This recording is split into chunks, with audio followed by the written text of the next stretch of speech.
What's up guys? In today's video I wanted to kind of take a different angle on what most people are doing with this kind of thing at the moment, and that's by showing you two kind of physiques and saying this is, if you're looking like this you should diet, if you look like this you should gain. I think that's kind of more up to you and how you feel about your physique and so on. So in this video I'm taking you through my 5 tips on how we can decide based on time frames and the kind of scales of where we want to be in the future, and less so on what the actual physique looks like to start with.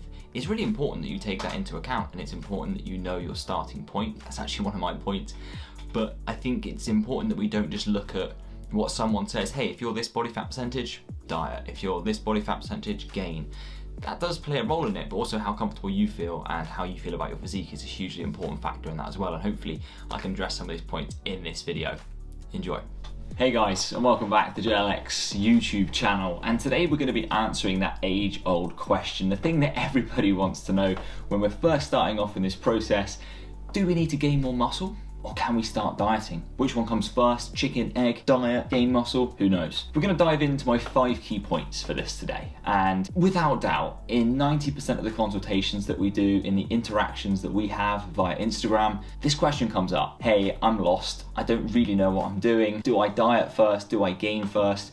The key here is to establish a base ground. So this is my first point. What is your overall goal? If your overall goal is to look like Steve Cook, or someone like Benson, then sure, we're going to have long duration plan that's going to need to take place, right? It's not something that's likely going to happen for most of us within the first year, okay? So you need a bigger plan. But let's just say, for example, you're going on holiday in September. You've got 6 months now. What do I do with that 6 months?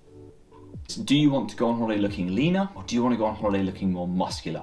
So for a lot of females, for example, a lot of the ladies that we coach, that answer is, I want to be a bit leaner, but I'd also like my glutes to be a bit bigger. Now that's really common, and we can do that absolutely, especially with most people's starting points and where they are with their training. It's very, very doable, and actually we've seen some fantastic results where people have lost fat and gained some muscle on the way, so body recomposition has taken place. This fundamentally comes by aligning your training with your nutrition and your overall goal, so slapping them both together in the middle very nicely. Okay, well, my overall goal is established. I want to look leaner in X amount of months, but I would like to have some more muscle. This is the concept that most people have, is they want kind of the two polar opposite things to come together. Now, you can, for 6 months, sure, go on a kind of body recomposition. So you're just gonna try to get the body to recomp, take into those fat stores, get the energy out of those, push them into the muscle. Not my recommended mission. You can do that, absolutely, but it's a bit like driving with your brakes on. You're gonna get from A to B, sure. Is it the most efficient thing to do? Probably not. And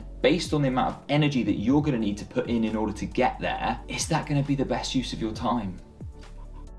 Probably not. So what are we going to do about that? Well, we can decide that we're actually going to split this up into phases. If you've only got 6 months, it's very unlikely that in that time there's any point in gaining, because in order to gain a sufficient amount of muscle mass, we need a few things. We need consistency in training and gradual overload over a long period of time. We need to be able to apply ourselves with momentum for a long period of time, because muscle mass isn't something which just happens like that. I often say that building muscle is like building a house, and all of the things that go into building a house are kind of the things that go into building muscle. You know, we need to have time, we need to be clever, we need to have actually planned stuff out. And I used this analogy before, but the difference between just a random pile of bricks and a house is all of those things, and they're very important when it comes to being able to facilitate the overall goal of having more muscle mass, not just load of fat whilst you're in a bulking phase. Key why I don't like that term. If we want to gain muscle, we probably need that 6 months to be able to do that.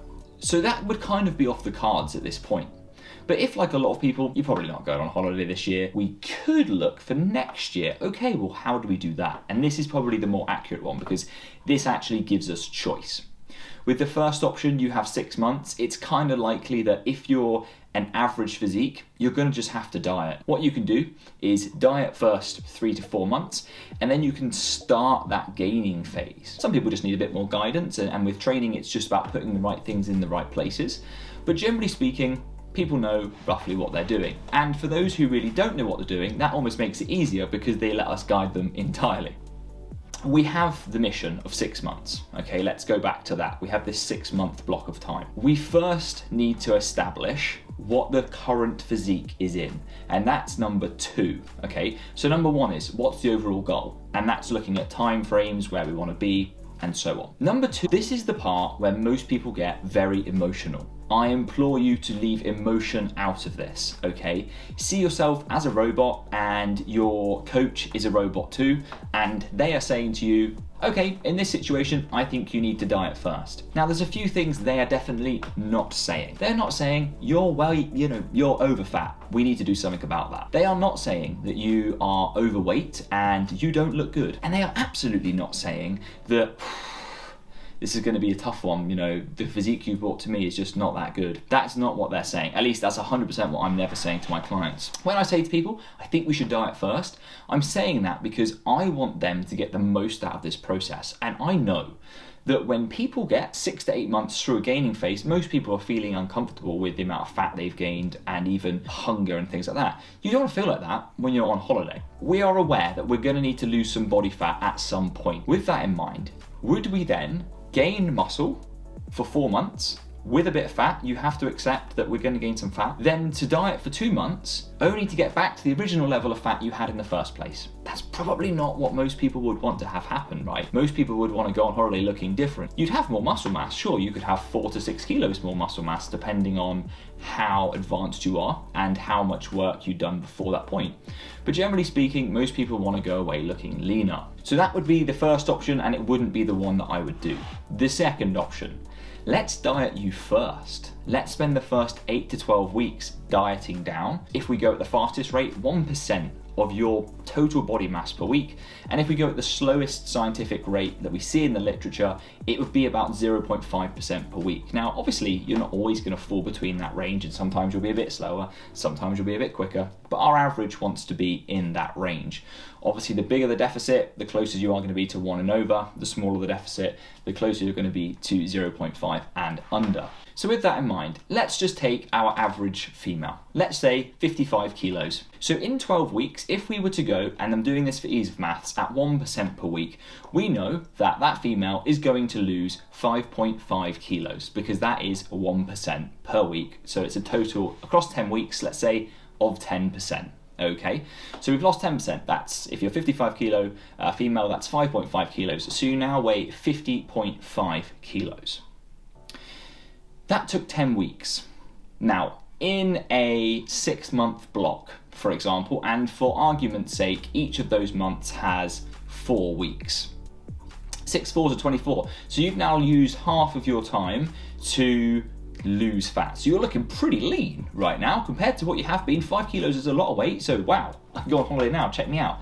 But here's the kicker. We're now going to go up in calories gradually through this process. Now we know that with weight gain and looking for gains in muscle mass, we're going to be gaining at about 0.25 to 0.5% of total body mass per week. So just off that simple equation, we are gaining at half the rate that we lost. So in order for us to get back to where we were body weight wise at that 55 kilo starting point, you're going to need 24 weeks. And that's the whole 6 months. So what am I going to do in 12 weeks? Well, in 12 weeks, we might gain a little bit of that fat back. So let's say you lost 5 kilos of straight fat in a majestic way. You absolutely nailed it. You've lost 5 kilos of fat. When we gain, let's say at half that speed, we've managed to gain 3 kilos, for ease of maths. And 2 of those kilos of muscle, 1 of those kilos of fat. Wicked. We are now halfway between where we started and our dieting phase. So we're at about 52.5, 53 kilos. But you're going to look drastically different. That kilo of fat will sit very different on you because you've got an extra 2 kilos of muscle mass. And for most of our females, that muscle mass is going to be going right to the glutes, right? Because that's what we love to train. We're here for it. We love it. We're going hard. So that's great. The fat mass that you've gained, that 1 kilo, is going to sit very differently in total, not only because of that gain, but because actually, although you've only gained 1 kilo, you're still a total of 4 kilos down from the very start. Now, here's the best part of this whole thing. When you're close to that holiday, you're in a surplus. You're not going to be in a deficit. So you won't be hungry. You won't have massive amount of food cravings. You're not going to be super mind food focused, so kind of thinking about food all the time, watching food videos on YouTube. You're going to be pretty free. You're going to have a very flexible diet, I would hope. Obviously, we'd hope you had one when you're dieting, but we all have to accept the amount of restriction that's going to come with the dieting phase. So we're getting there, and you're probably in like maybe you started the process at an average of, most clients come to us about an average of 2,000, 1,900 calorie maintenance.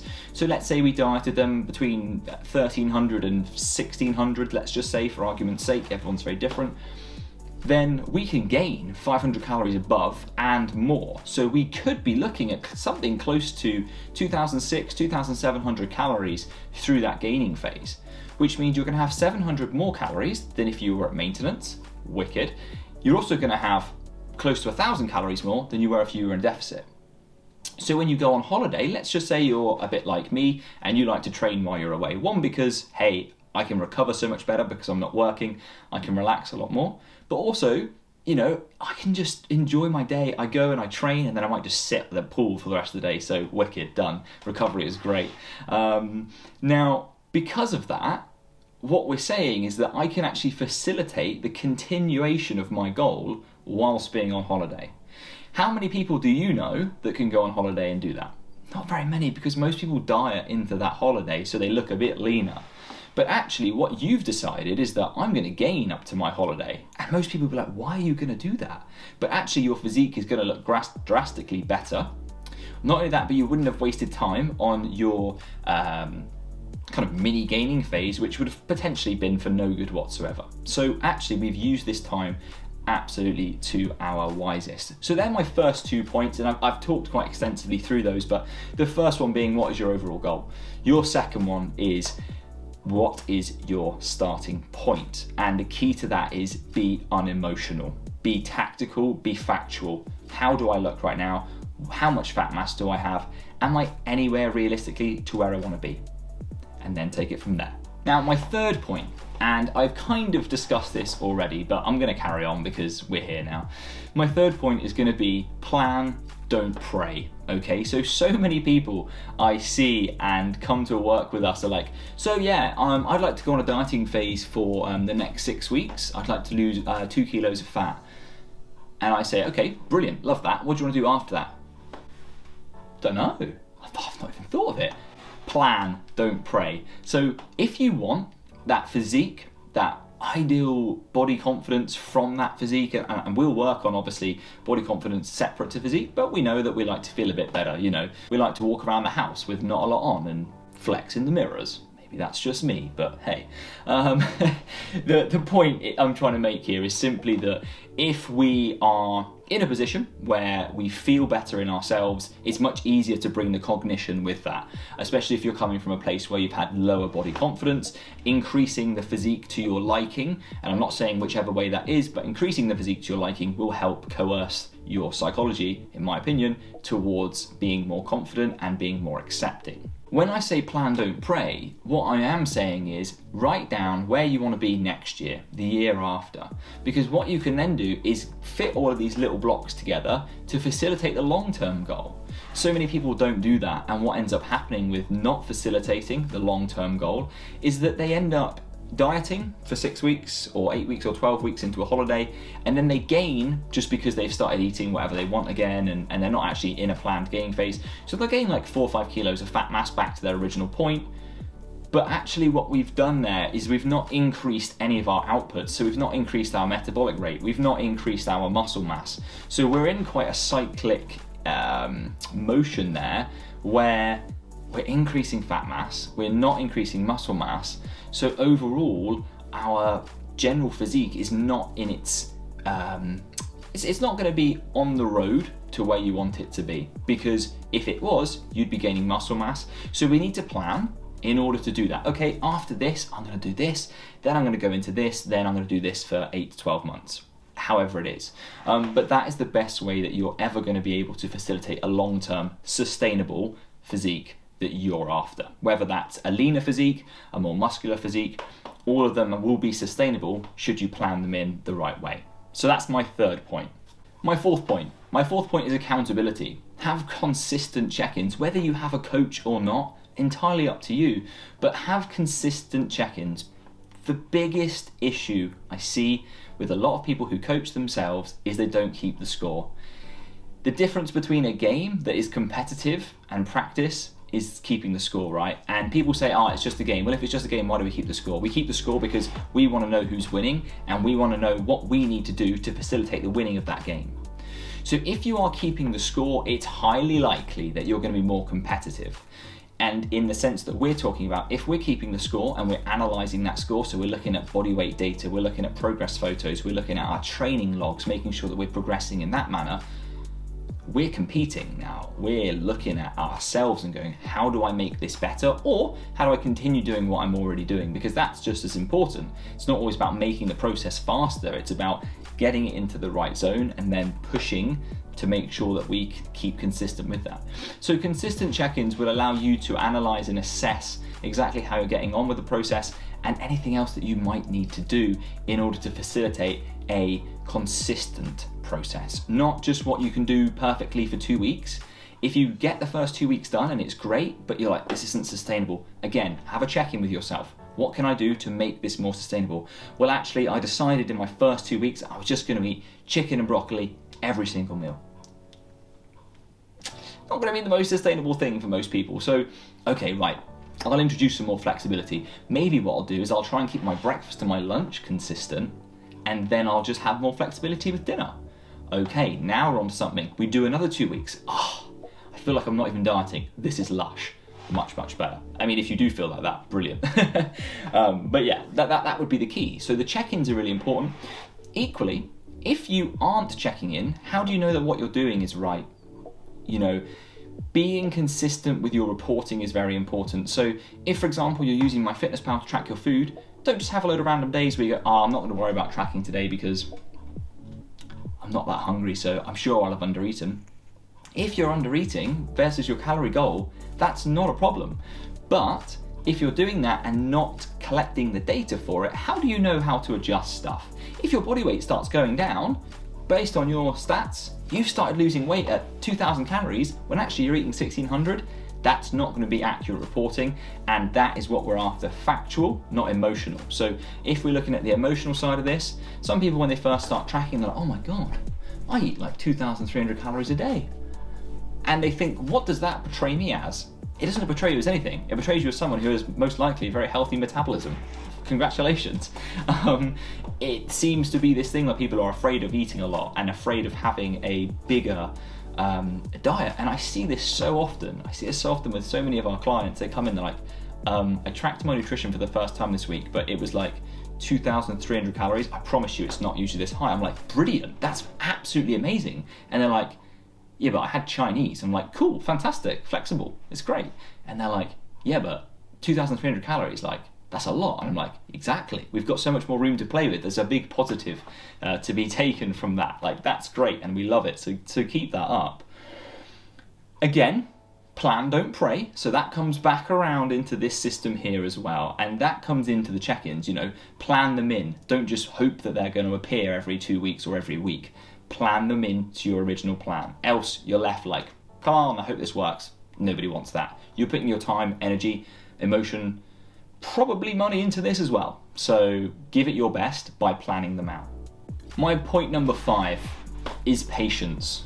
Patience is going to be your absolute worst enemy or your best friend.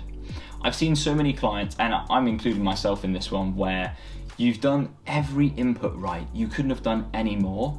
And you're looking at your MyFitnessPal, you're thinking, I stuck to my calories, I did all my steps, I've trained really well. What else can I do? Obviously I need to eat less. I'm just gonna have to eat like an apple and some dust. Not true. Sometimes the scales just don't play ball. Sometimes it just doesn't go our way, but we cannot control that. I talk to my clients all the time about inputs versus outputs. Inputs are the things that we control. Inputs are the things that we can influence. An easy example, and ladies, I'm sure you'll understand this one. If you drink a litre of water, you can't just go, boom, I'm off to the toilet, see ya. Although some of you probably do get an instant response like that. most people have to wait for the body to go, actually, you need to go to the toilet, then you get a choice in the system, right? But we actually can't control that output. We can't control when the bladder is signaling to the brain, which is signaling to us, we need the bathroom, because that's out of our control. So we can influence all of the things that come before that, just like we can with our nutrition. We can influence what we eat, how much we eat, when we eat, why we eat, all of those things. But we cannot control what the scales read out. We cannot control if the scales are inaccurate or accurate. We have no control over that. And one of the things I spoke about on a recent podcast, which I really advise you go and read, and I say read, I really advise you go and listen to if you're having a bit of an issue with the scales at the moment.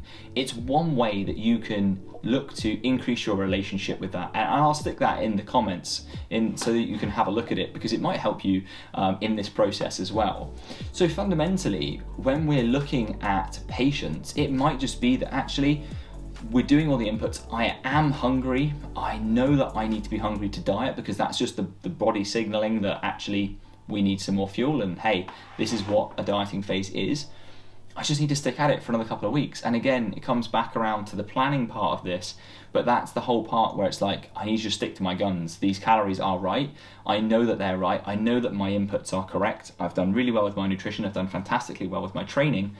Okay, the rest is out of my hands. I just need to carry on with that, and I need to understand that the scales won't always move just because I want them to, or because I'm doing things right.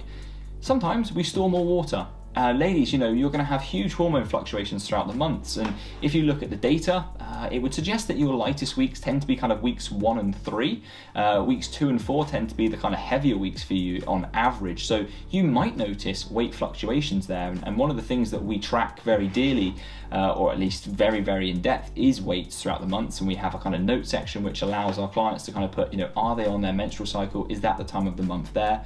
Because if it is, what you can see through time is these little peaks, even on dieting phases of like a pound or two where weight has risen. Now, if we don't take in the context of that, it may just seem that we've seemingly lost or gained loads of weight when actually we were trying to lose weight or trying to gain weight. These fluctuations go both ways, and it's like, right, well, I failed. No, you haven't. You just need to take into the context of everything. You need to take that on board, and we need to be able to look at that in a bigger picture and be able to say, actually, the reason that this happened was just because X, was just because Y. I had a salty pizza last night. I had a takeaway last night.